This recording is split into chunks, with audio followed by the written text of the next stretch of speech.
September 11, 1944. The Moselle River. A young lieutenant from the 5th Infantry Division stands at the water's edge, staring across at German territory. Behind him, 400 miles of French countryside liberated in just 30 days. Ahead, the Reich itself. He turns to his sergeant and asks, "Why the hell are we stopped?" The sergeant has no answer. Their tanks are out of fuel. The German border is right there. Visible, reachable. But Third Army isn't moving. And in that moment, this lieutenant realizes something that will haunt American soldiers for months.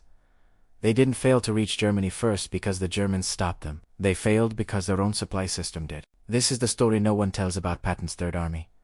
Not the glory, not the speed, but what the men actually said when they finally crossed into Germany, and why those words reveal a truth more complex than any victory speech could capture. August 1st, 1944. Third Army becomes operational under Lieutenant General George S. Patton.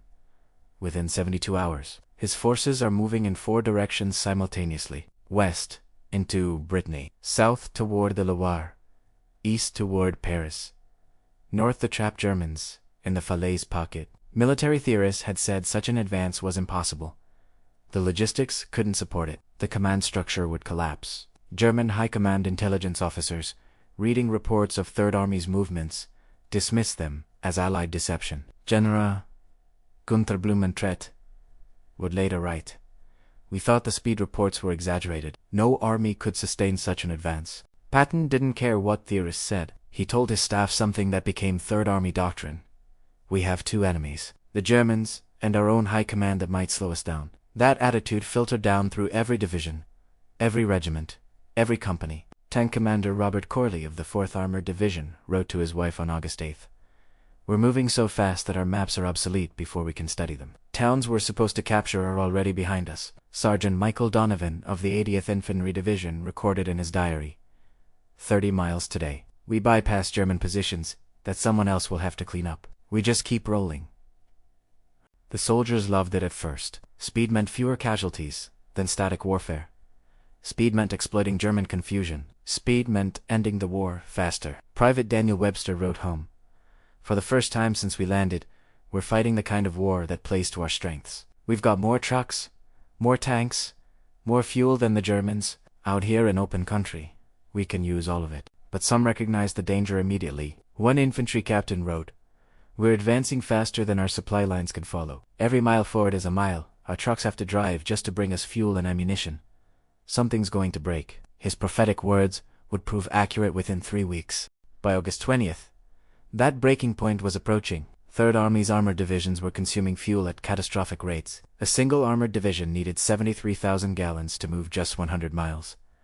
Patton had multiple divisions racing simultaneously. The Red Bull Express, a dedicated trucking operation with 6,000 vehicles running around the clock, couldn't keep pace. Drivers pushed through 20-hour shifts. Trucks broke down from overuse. Roads became congested with supply convoys that stretched for miles. Tank crews started watching their fuel gauges with the same intensity they watched for German anti-tank guns. Lieutenant James Patterson's 6th Armored Division wrote on August 23rd, "We stopped today, not because of Germans, because we ran out of gas. My tank and 4 others sit here like monuments while the enemy digs in ahead of us. Every hour we sit costs American lives later." The frustration was universal across Third Army. These soldiers had fought through Normandy's hell. They'd broken through out of range. They'd executed the greatest exploitation in military history. And now they sat immobilized not by Wehrmacht resistance, but by mathematics. Consumption exceeded supply. The laws of logistics couldn't be overcome by aggressive leadership or soldier determination. Then came Paris. Third Army elements reached the outskirts on August. 24th soldiers who had fought from Normandy beaches expected to be the first into the French capital. Instead, Free French forces under General Philippe Leclerc received that honor. Political necessity. Symbolic importance. De Gaulle needed France, liberated by Frenchmen, to establish legitimacy for his government. The soldiers understood intellectually. Emotionally, it stung. Private First Class Daniel McCarthy wrote, "We fought 400 miles to get here, and someone else gets the glory. I know why. I understand why. But damn it, we earned this." That sentiment echoed through Third Army units watching Free French columns enter Paris, while American forces remained outside the city. August 25th. Paris liberated. French civilians poured into streets, embracing American soldiers, offering wine and gratitude that made every hardship seem worthwhile. War correspondent Ernie Pyle, embedded with Third Army, captured soldier reactions in his dispatch. They accepted the thanks graciously, but their minds were already beyond Paris. They kept asking officers when they'd resume the advance toward Germany. Paris was never the objective. It was just a way-win. By August 31st, the fuel crisis became catastrophic. Third Army requested 400,000 gallons. They received 32,000. Barely enough to move one division, 25 miles. Patton's fury was legendary. He told General Omar Bradley, according to Bradley's memoir, "My men can eat their belts, but my tanks have to have gas." Bradley had no gas to give. Supreme Commander Eisenhower had allocated fuel to Field Marshal Montgomery's 21st Army Group for Operation Market Garden. Instead, Third Army soldiers learned their fuel was going to British forces. The reaction was volcanic. Tank crews who had fought continuously since Normandy watched Montgomery's forces receive priority. One anonymous letter that reached Pyle stated, "We're sitting here within sight of Germany while the British, who've been slower and more cautious this whole campaign, get the fuel we need. This isn't about nationality. It's about momentum. We had the Germans beaten, and we stopped ourselves." Sergeant Frank Caldwell wrote in his diary, "Patton came through our position today. He looked angrier than I've ever seen him. He told us we'd be moving soon, that he was fighting high command to get us the supplies we need. But we all know the truth. We could be across the Rhine right now, if someone had planned logistics better." For 2 weeks, Third Army sat immobilized along the not because of enemy action, because of logistics. Soldiers used the time to write letters, maintain equipment, and watch German defensive positions strengthen daily. Captain William Henderson wrote to his family, "We can see the Siegfried Line from here. We can see German engineers working on bunkers. Every day we wait makes crossing into Germany more expensive in American lives, and there's nothing we can do but watch." The psychological impact cut deep. These were soldiers who had executed the greatest advance in modern military history. They had averaged 13 miles per day across France. They had captured tens of thousands of prisoners. They had liberated millions of French civilians. And now they sat immobilized, watching opportunity disappear.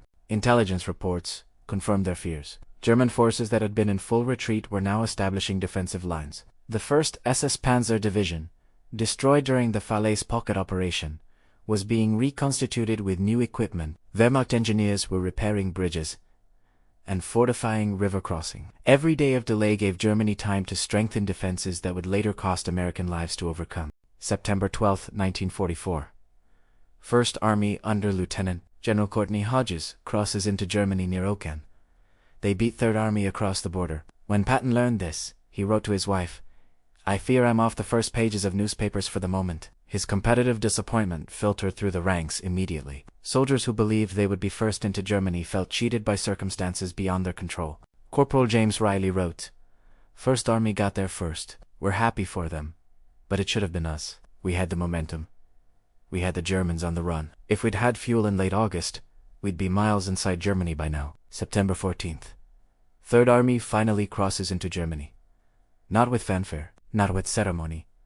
During routine patrol operations in the Saar region, the first soldiers across barely noticed they'd left France until they saw German-language road signs and different architectural styles in border villages. Private Thomas Riley, 95th Infantry Division, wrote in his diary, "We crossed into Germany today. No big deal, no celebration. Just another patrol. We're too tired to care about milestones. We just want to finish this war and go home." That anticlimactic crossing reflected something profound about Third Army soldiers by mid-September. They were exhausted. They were frustrated. They were focused on tactical objectives rather than symbolic milestones. Lieutenant Marcus Webb wrote to his parents, "People back home probably think crossing into Germany is this great moment. For us, it's just another river, another town, another day of combat. We stopped being tourists when friends started dying." But crossing into Germany changed the nature of fighting immediately. German soldiers defending their homeland fought with determination that exceeded anything Americans had faced during the pursuit across France. Wehrmacht troops that had retreated across France now stood and fought. SS units that had broken contact repeatedly now held positions to the last man.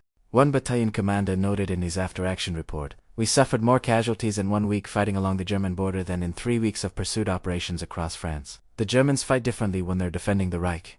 They're not fighting for Hitler anymore. They're fighting for their homes and families. The Siegfried Line fortifications presented challenges unlike anything since Normandy. Concrete bunkers, with interlocking fields of fire, dragon's teeth, anti-tank obstacles that stretched for miles.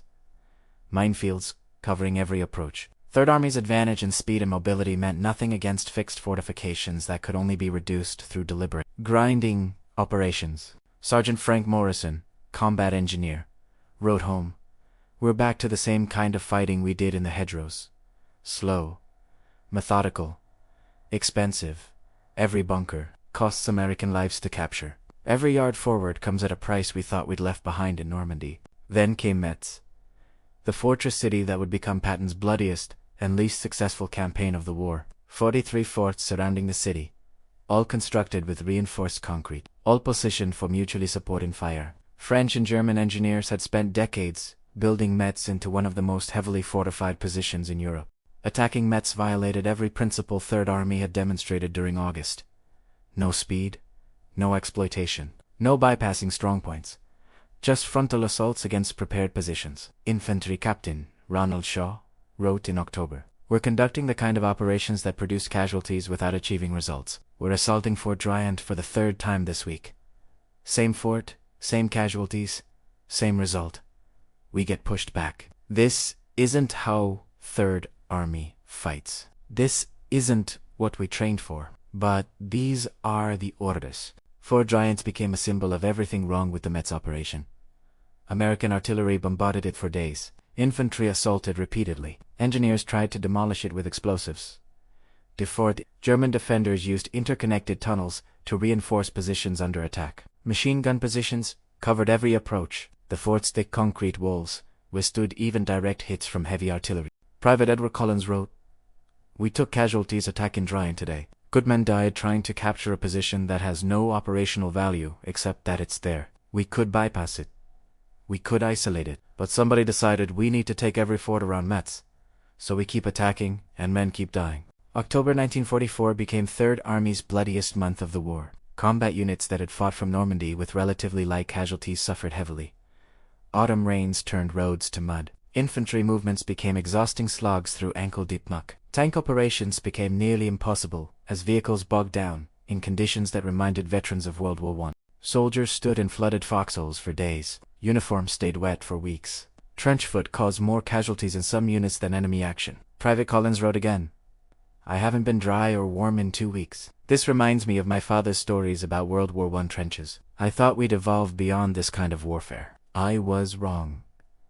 Tank crews found conditions equally miserable. Mud immobilized vehicles that enemy fire hadn't stopped. Visibility dropped 2 yards in persistent fog and rain. German anti-tank guns fired from concealed positions and disappeared before American forces could respond. Lieutenant Hayes wrote, "We lost 2 Shermans a day to guns we never saw." The psychological impact of fighting an invisible enemy wears on crews more than direct combat. But soldiers maintained discipline. They continued attacking when ordered. Veterans incorporated replacement soldiers into units and taught them how to survive. Squad leaders looked after their men even as conditions deteriorated. One battalion commander wrote in his report, "My men complain constantly about conditions and operations. But when ordered forward, they advance with professionalism that reflects their training and leadership. They're exhausted, but they're still soldiers." November 22nd.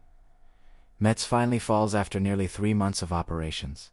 The victory produces no celebrations. Only relief that the grinding operation is finished. One company that fought from Normandy to Metz had lost 70% of its original personnel to casualties, rotation, and medical evacuations. Private Joseph Martinez wrote, "We captured Metz. I should feel proud. I just feel tired and sad for all the men we lost getting here. The city is rubble. The forts are shattered, but we paid for every yard with American blood. Was it worth it? Ask the families of the men who died here." December 19th, 1944. Everything changes. Patton sits in an emergency conference at 3 days earlier, German forces launched Operation Wachta Memrine, a massive offensive through the Ardennes that caught Allied forces completely by surprise. Now Eisenhower asks Patton how quickly Third Army can disengage from current operations, turn 90 degrees north, and attack into the southern flank of the German penetration. Patton's answer shocks everyone present. "I can attack in 3 days, with 3 divisions." Other commanders assume he's exaggerating. Bradley looks skeptical. Eisenhower simply nods and says, Get moving. The soldiers' reaction to this sudden operational change reveals everything about Third Army's capabilities. Units received orders to disengage from positions they'd held for weeks, move north in winter conditions, and immediately attack German forces in the Bulge salient. One regimental operations officer wrote, "We moved 150 miles in 24 hours, arriving at attack positions with minimal confusion. This is what Third Army does best." Tank Commander Lieutenant Richard Hayes wrote to his family, "We haven't slept more than 2 hours at a time in 4 days, but we keep advancing because we know American forces at Bastogne are depending on us. This is what we signed up for." This is what Third Army means. December 26, 1944. 4th Armored Division breaks through German lines and makes contact with defenders at Bastogne. The relief becomes one of the most celebrated operations of the war. Staff Sergeant Paul Henderson wrote in his diary, "We did it. Pivoted an entire army 90 degrees and attacked in winter conditions within 72 hours, exactly as Patton promised. This proves what Third Army can accomplish when properly led and supplied." But the Battle of the Bulge continued through January. Third Army soldiers fought in the worst winter conditions of the war. Casualties mounted from enemy action and weather. Yet offensive pressure never stopped. One infantry lieutenant wrote, "We maintain the attack regardless of conditions. That's Third Army doctrine. Drive forward, keep the enemy off balance. End this war." What Third Army soldiers said when they entered Germany and throughout the subsequent campaigns reveals men who understood they were part of something historically significant. They took pride in the race across France. They felt vindicated by the relief of Bastogne. They celebrated ultimate victory in Europe. But they also understood the human cost in ways official histories could never capture. Private First Class Anthony Russo, who fought from Normandy to Czechoslovakia, wrote in his final letter home before returning to America, "People will remember Third Army for speed and aggression. They'll remember Patton for being bold and fearless. But we who fought in Third Army will remember something else. We'll remember the men who didn't make it home. We'll remember that every mile we advance costs American lives. We'll remember that victory isn't glorious when you're standing in a muddy foxhole watching friends die. Third Army accomplished great things, but the cost was higher than anyone who wasn't there can understand." That's what Third Army soldiers really said when they entered Germany.